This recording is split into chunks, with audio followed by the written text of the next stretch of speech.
Je vais revenir à un ouvrage qui est paru en 1983 de Pierre Eckel, L'homme et l'homme et les influences astrales et cette cosmologie appliquée. Pierre Eckel, que j'ai bien connu, que j'ai beaucoup fréquenté, et je l'ai fréquenté notamment dans sa maison de Pange en Moselle. Et je regarde avec stupéfaction l'iconographie d'une réédition de son ouvrage. Et je m'aperçois que ça reprend une iconographie que j'avais moi-même signalée, mais par la suite, dans mon ouvrage sur était là, où c'est le même document, hein, mais 10 ans plus tard.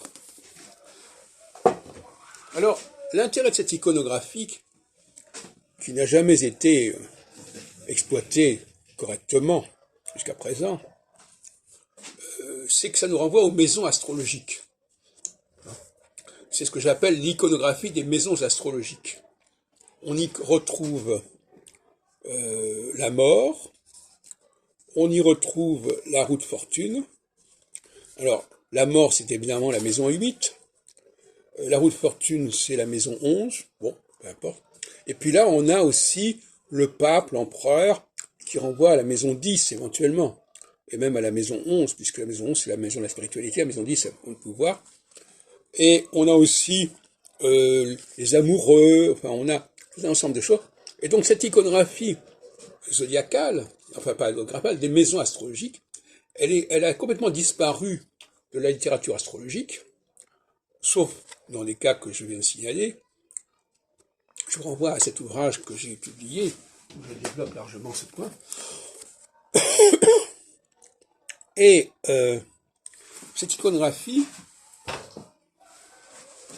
manque à la culture astrologique actuelle, pour la rétablir, tout comme manque la connaissance des traits riches du duc de Berry, que la plupart des astrologues ignorent quand ils veulent parler du zodiaque, l'origine du zodiaque, etc. Et d'ailleurs, la comparaison entre les signes zodiacaux et les traits riches du duc de Berry est assez compliquée.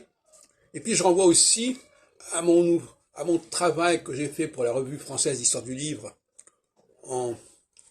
je crois en 2015, où je montre que les livres d'heures qui paraissaient à la fin du XVe siècle, notamment le calendrier et composte des bergers, ont inspiré le tarot. Notamment, justement, ce qu'on vient de signaler, la mort et la roue de fortune, puisque la roue de fortune, on la retrouve avec la roue des damnés dans le calendrier des bergers, dans la partie de ce calendrier, une sorte d'almanach en fait, qui touche à beaucoup de choses, consacrées à l'enfer. Donc là, il y a un bagage iconographique qu'il faudrait développer dans le champ de l'astrologie actuelle et qui est défectueux.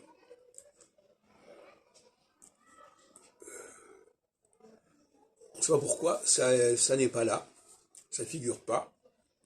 Ça mériterait d'être mieux transmis.